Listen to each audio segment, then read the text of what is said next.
So, ayan. Ah, Pangulong Bongbong Marcos nabudol umano ni Vice President Sara Duterte. Okay, so ano po yung reaction nyo po dyan? No? So, yan. Si Vice, ang ating mahal na Pangulo ay nabudol ni VP Sara Duterte. Ano po sa palagay nyo dyan?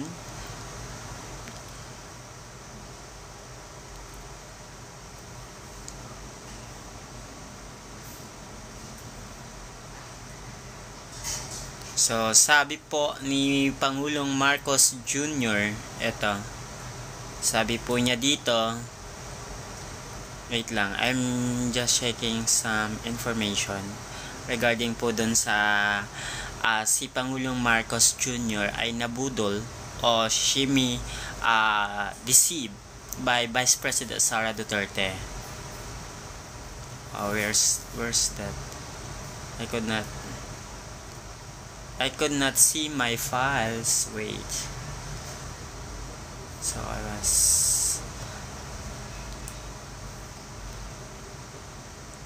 hindi ko makita yung files ko.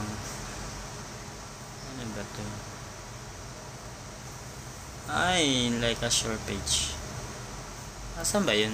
Hindi ko makita. Yun, Reels. Ito yung sinabi ni PBBM, no? Regarding po sa sabi niya, I was a little dismayed to hear that she doesn't think we're friends. I always thought we were friends, but maybe I was deceived. Okay. Totoo naman kasi 'di ba, di have campaign, magkasama sila na meron po silang for political. Ang sabi ay para sa bayan, yung pagkakaisa, unity. Tapos afterwards, nung hindi na ayun, no, hindi naman kasi pwede na,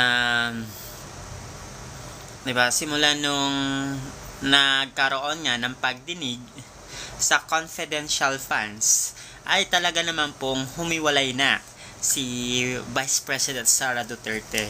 So, hindi siya talaga para sa Pilipino.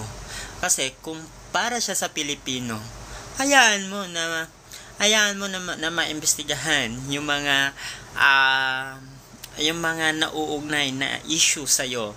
Kasi 'di ba, lagi niyang sinasabi, pinopolitika lang siya. So, it's part of their legislation kung sino man, 'di ba? Yung confidential funds na yan. So, parang doon na nag-start yung issue na yan sa usaping away sa politika. Simula nun, si Vice President Sara Duterte sumali sa mga rally, sumali sa maisog, nagbigay na din siya ng mga statement na kontra sa pananaw ng gobyerno. Ang ganda sana ng Pilipinas kung nagkakaisa lahat sa hangarin na tayo ay sama-sama nababangon muli. Pero ngayon, ang nangyari nga po kasi, yung Vice President Sara Duterte po natin ay iniimbestigahan dahil sa confidential funds kung paano niya nilustay ang 125 million in 11 days. So that's it. Kaya po tinawag niya na tambaluslos si Martin Romualdez. So, kaya doon na po nagsimula yung ingay. No? So, ayun. If you are a politician for a public service, you are welcoming this development naman. Hindi mo kailangan siguro maging anti-government, no? Kasi mga kongresista, they are just doing in the aid of legislation. So, kung wala ka namang kasalanan, nothing to worry, diba? So, ayun. And medyo matagal pa naman ang presidential election 2028. So, sino ba kasi yung nag-start na mangampanya? So, feeling natin, ang nangangampanya ng maaga ay si VP Sara Duterte. sobrang busy na siya sa pangangampanya. Imagine, sumasahod yan. Sumasahod yan ng malaki-malaki. Pero ayun, no? Pumunta sa Germany, nanood ng concert, no, sa panahon na kailangan siya ng mga Pilipino, no? Anong bagyo ba 'yon yung umalis siya? Tapos ayun, ng lustay ng 125 million in 11 days. Tapos meron din ata doon sa DepEd yung hindi ma-utilize ng maayos yung mga pondo doon. So ayan. So yan yung mga achievements ni Sara Duterte, no? Achievements niya mambastos na mga kaparehan niya na mga may mga politiko. So ganun yung ugali ng ating Vice President Sara Duterte. So kaya nagiging magulo po ang ating bansa dahil po in my opinion, sila po ang may gawa ng kaguluhan ng ating bansa kasi nga po 'di ba, mga supporter niya kung ano-ano pinapakala na fake news. Kaya I think the president was really nabudol. Oo, binudol. Nabudol po talaga siya ni VP Sara Duterte. Kasi ang kanilang slogan naman talaga is unity, 'di ba? Pero yun nga, sabi nga ni VP Sara Duterte na ang kanilang unity ay para lang daw sa politika, hindi po sa public service. Dinagdag ko na lamang po yung public service, no? Totoo naman po, guys, 'di ba? Meron pong video, meron pong clip po doon na sinabi po ni Sara Duterte na ang unity po nila ay sa politika lang. Tapos na po ang politika. So tayo po dito sa Lakay Regan Bulletin, hindi po tayo nag-iimbento. Unlike sa mga DDS vlogger na nag-iimbento sila. Tayo, hindi po tayo nag-iimbento. So, tamang pag-analisa lamang po. No? Tamang pag-analisa ng totoo naman na sinabi po ni VP Sara Duterte na ang unity ay para lang daw sa politika, which is natapos na daw. So ngayon, hindi tapos na yung politics, wala na yung unity. So 'di ba?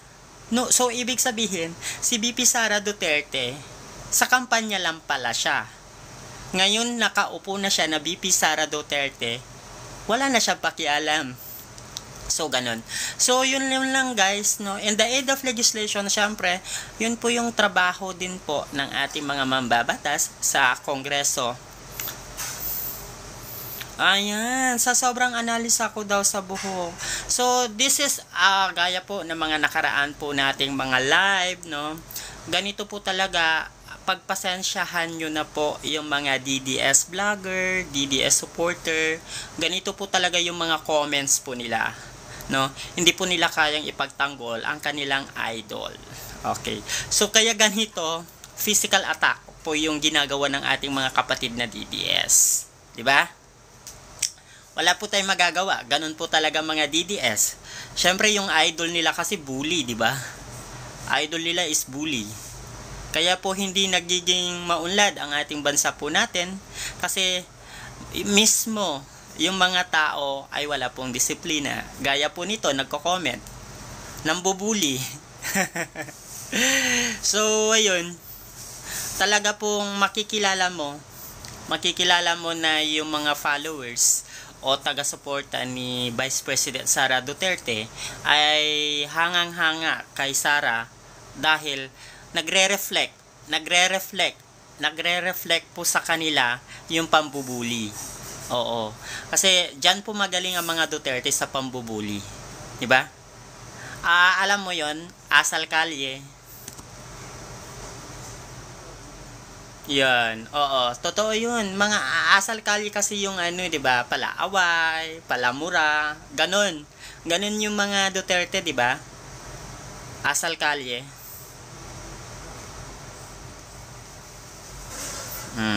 Mapagpatula Ganun po ang mga Duterte supporters din. So mga Duterte supporters, mga ano yan, mga asal kali yan. Ayan.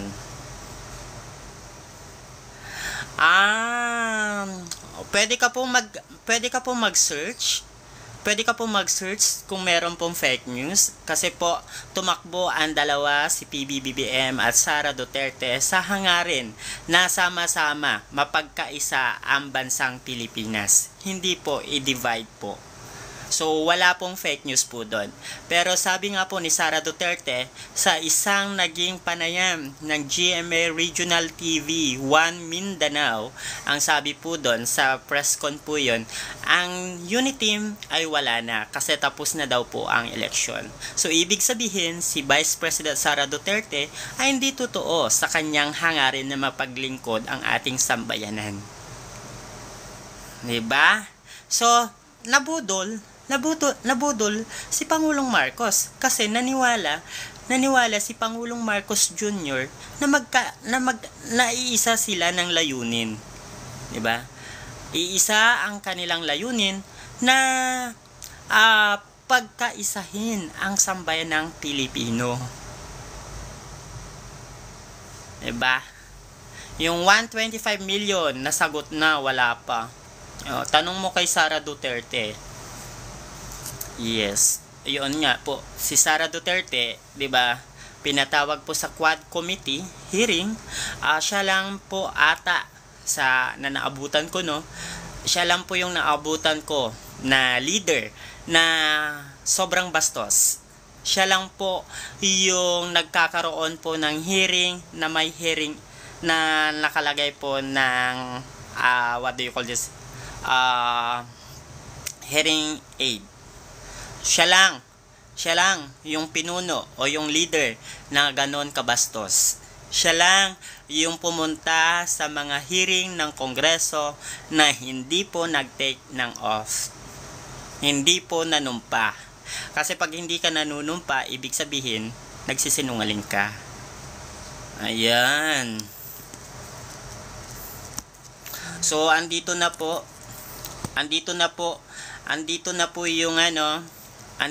yung mga kapatid po nating minamahal na napapariwara.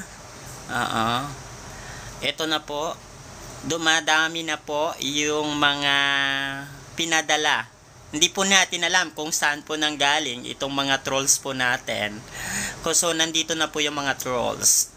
So, I think, na-forward na po nila ang ating link. No? Sabihin, punta po kayo dito sa live na to. Ayan. So, naka-monitored po yung DDS trolls, no? Naka-monitor po sila sa ating live. Alam nyo, sobrang dami ng pera nila, no? Naka-monitor po sila. I-share lang po yung link natin.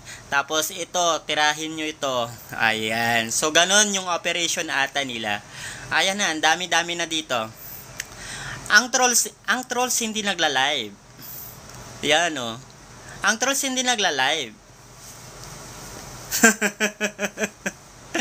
Ang trolls po hindi nagla-live. Wala pong mukha. Diba?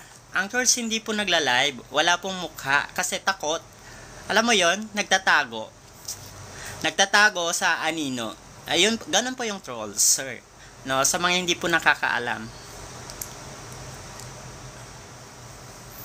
Yung mga ginagawa nyo po, ganyan po yung trolls. No? Ganyan po yung trolls. Ba't ako matatakot? Unless papatayin nyo ako kung meron po kayong ginagawang masama, di ba? I think naman, kaya nga meron po sila yung tinatawag na Davao models. Sobrang nakakatakot. Parang hirap tumira sa Davao. Kasi pag magsabi ka ng negative, oh my gosh, there's no due process.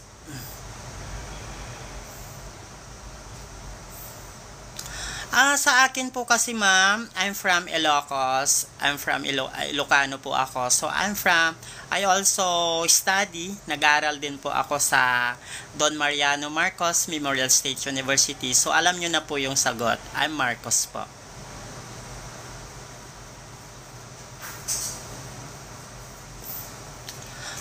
Sino naman ang sabi na walang viewers?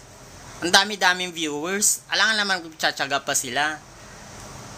Ano bang oras? It's already 3:27. Oras po ng mga namamahinga.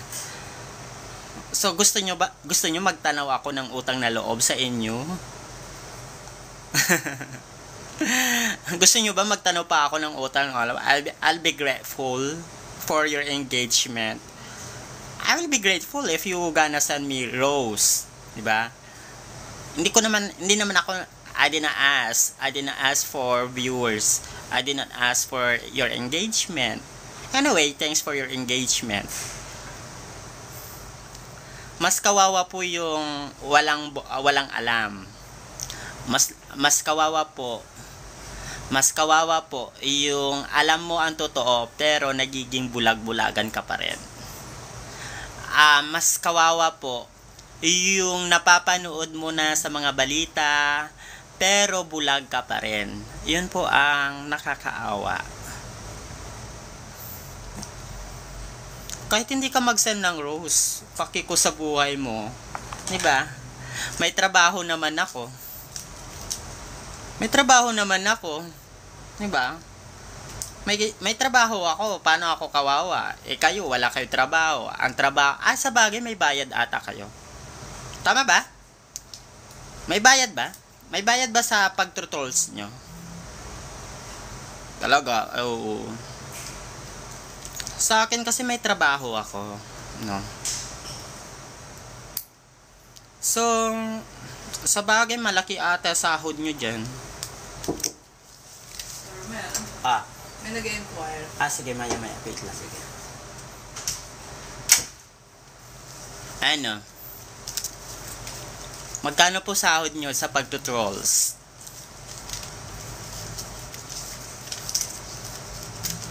Nasaan po yung fake news? Diba kayo po, trabaho nyo po yon, yung fake news.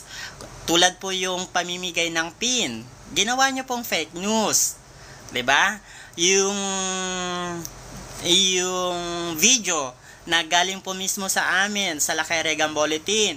Yung sabi ni Lisa Marcos ay, sabi niya, dito kayo para makapag-picture kayo. Tapos ginawa nyo, nasabi tinarayan ni First Lady Lisa Marcos. Tapos yung nilabas nyo na Polvoron video. Diba? Sino yung nagpapakalat ng fake news? May pinakalat na bang fake news ang mga Marcos vlogger? Wala. Lalo po sa akin.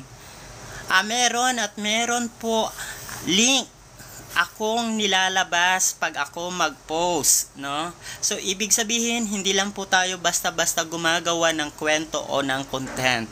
With reference po ang ating ginagamit po natin. Gaya po yung content po natin na sa Davao, di ba? In 2016 na ang taas ng bilang ng rape sa Davao City. Ayon sa balita ng Mindanews.com. Noong 2017, nilabas din ng PhilippineStar.com na ang Davao City ay may mataas din na kaso ng murder sa Davao City. Sa Davao City din, nagtago yung mga pugante, yung pinaghahanap ng batas. Ito ay lumabas sa mga mainstream media at sa mga news credible organization. So, dito po sa Lakay Regan Bulletin, I am upholding the truth. So, I am giving what is all about true information that is verified. Hindi lang po kuda, hindi lang po chismis. Ito ay base sa mga iniulat ng mainstream media at ng iba pang news organization. Hindi po tayo gumagawa po ng kwento dito sa Lakay Regan Bulletin. So, kailangan ko po magpaalam. Meron po akong gagawin saglit. Okay, goodbye po.